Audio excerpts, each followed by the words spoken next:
experience of finding shells on a beach during the summer than finding them along the coast of Maine during the summer. As Maine's bitterly cold winter begins to fade into the warm and vibrant summer, there are literally endless possibilities to craft a beachcombing adventure here. Maine is unique.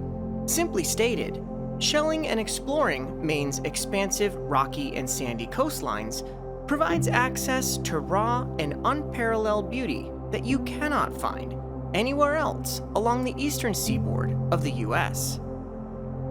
I should also mention that there are really no bad places to beachcomb and find shells along the Maine coast.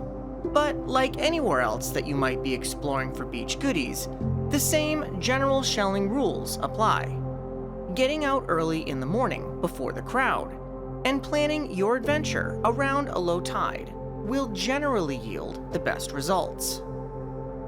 With all of that said, I'll always maintain that the best time to go to the beach to shell is when you can get to the beach. Don't worry, don't fret, simply enjoy your time here. On today's episode, I'll be meandering along some beaches, coves, and coastal inlets in southern Maine just as the cool spring is transitioning to warm summer, to see if I can find any cool shells and other beach goodies, like sand dollars. I want to highlight that the vast majority of the shells I find on today's episode can commonly be found on most any beach in Maine. So try not to preoccupy yourself with thinking of the perfect place to go. Just get out there, explore, and have fun. And at the end of the episode, I'll take some time to show you how you can turn your fresh Maine beach finds like this into treasured keepsakes that look like this, with just a few easy steps.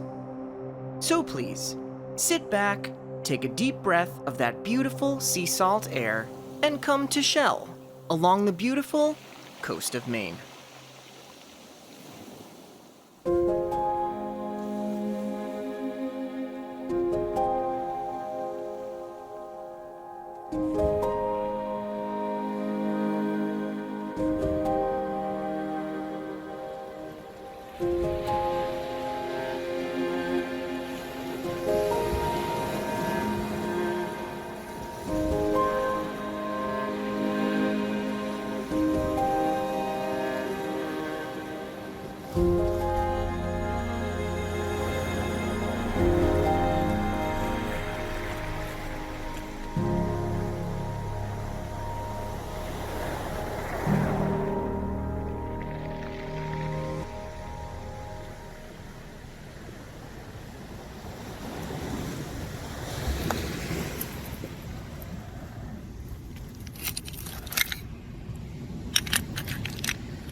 Okay, so I found quite a few beach goodies, shells and sand dollars, and now I have them sitting in a little bit of a water bath. So these are the shells that I'm going to show you how to clean today, or how I'm going to clean them. There's no right or wrong way to clean shells. It's only sort of preferential, but I'll show you some of the ways that I normally do it. That's an oyster right there. That's a northern horse mussel with periostracum. We're gonna clean that off. This is an Iceland scallop fossil, so I'm not gonna do anything with that one because I don't want to damage it. It's a very old shell.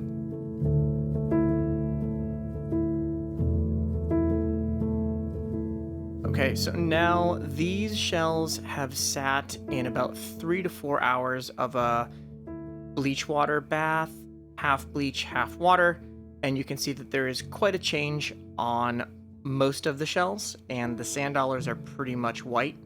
Most of them are. There's a horse mussel. Some of the horse mussels you can see still have that periostracum attached. I ultimately decided that I'm going to put these horse mussels through additional bleach bath to try to remove that periostracum. Now you can keep that periostracum on there if you like.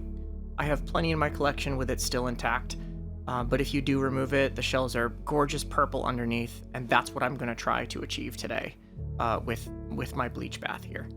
So we're going to put these in for a little bit longer and see how they turn out. Always be mindful, this is one of the blue mussels here that was sitting in bleach. It chipped on me, so just a healthy precaution here. If you're bleaching your shells, sometimes they will get brittle. The bleach does that to shells, especially with the sand dollars, so just be mindful. If you're going to be bleaching shells, obviously exercise caution if you're using bleach anyway, but understand that bleach can make shells brittle and will make shells brittle if they sit in the solution for too long. Okay, so here are the 3 problem candidates for additional bleach bath. The rest of these cleaned up pretty well. That's an Atlantic deep sea scallop. That's a sand dollar, not totally bleached, but I'm okay with that. There's another horse mussel with that beautiful purple. That's a blue mussel. Another horse mussel with the nacre inside on the inside of the shell. Gorgeous northern moon snail that cleaned up well in the bleach. And this is what they look like after bleach when they're not wet. So wet shells always look better. So some of these I'm actually gonna dip in some muriatic acid to continue to clean them and remove any of that salt scum that can be present on shells.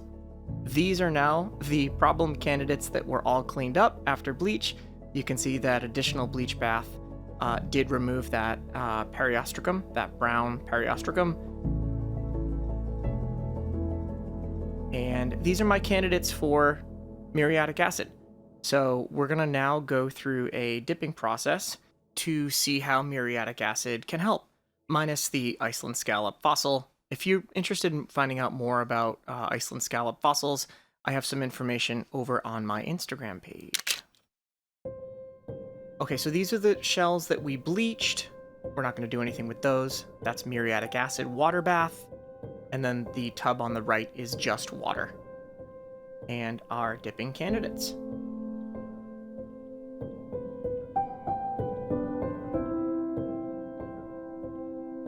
So this is a beautiful Atlantic deep sea scallop, which we're now seeing cleaned with muriatic acid.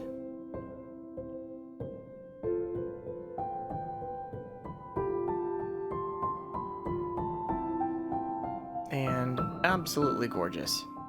Quite the transformation.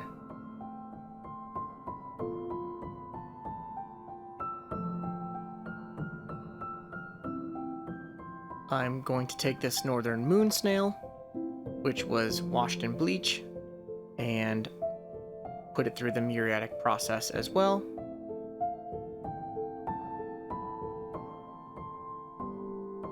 Again, you don't have to do this with all of your shells. This is an extra step after a bleach bath. Muriatic acid is really great at removing salt scum from shells, but the caveat is it does strip shine or gloss from shells. So if you have shells that already naturally possess gloss or shine, you probably don't want to put them through the muriatic process. This is a common northern whelk. There was a lot of gunk on this originally. They usually clean up pretty well. I have a couple in my collection that have cleaned up exceptionally well. Generally, these shells are more of a cream color, but sometimes, again, they can be pink in hue or yellow as well, like this specimen.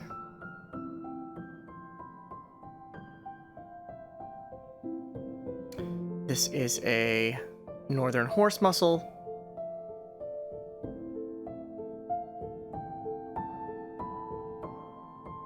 And again, with the mussels, on the underside of the shell, there is shiny nacre, or what we call nacre.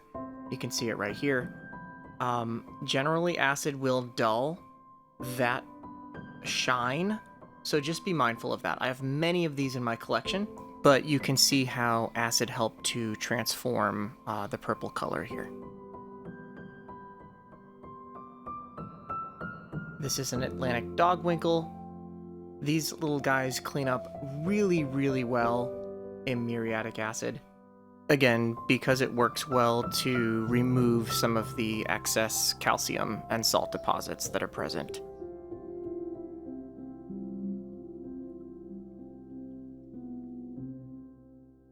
And here are the rest of the shells that we cleaned. That beautiful moon snail cleaned up really, really well. And the northern whelk. And this is the last shell that I'll be dipping here. This is an Atlantic deep sea scallop with, as you can see, quite a bit of salt and calcium deposits on it. Cleaned up exceptionally well. Really, really just love the transformation on this one.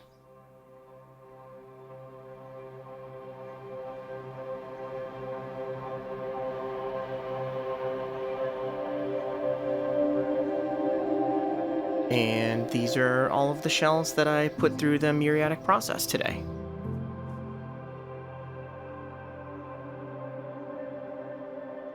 Now, I want to quickly highlight that this moon snail here on the left was cleaned in just bleach. The moon snail on the right was cleaned with bleach and then dipped in muriatic acid. You can see here how the acid really helped to restore the natural color of that shell. There's one extra step you can take here with baby oil or mineral oil. Some people like to do it. I don't usually do it. Mineral oil you can place on shells to kind of give it an extra shine, and that shine will stick around for a little while. I don't ever do this on any of my shells, but some people do like doing it, and so I just wanted to apply a little of the oil to the shells that I've cleaned here so that you can see what that looks like. Again, here are all the shells that we've cleaned today. Bleach on all of them, some with muriatic acid, and then some with baby oil and mineral oil. And the sand dollars just went through a bleach bath, nothing else. This, again, cleaning is an optional step. If you like how shells look naturally off the beach, that's great as well too. I just wanted to show you how you can make your shells look absolutely gorgeous after a trip from Maine.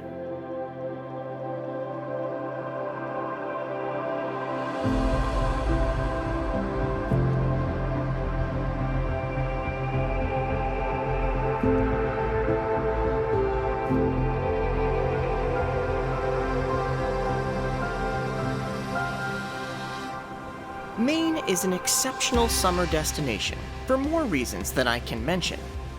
But one thing is for certain. Nature's seascapes abound at every turn here. And whether you are an ardent shell collector or someone who's simply looking to find a few beach treasures to take home in your suitcase, Maine's beaches beckon all. There's something here for everyone. Thank you, as always, for watching this content, and I'll see you on that next shelling adventure.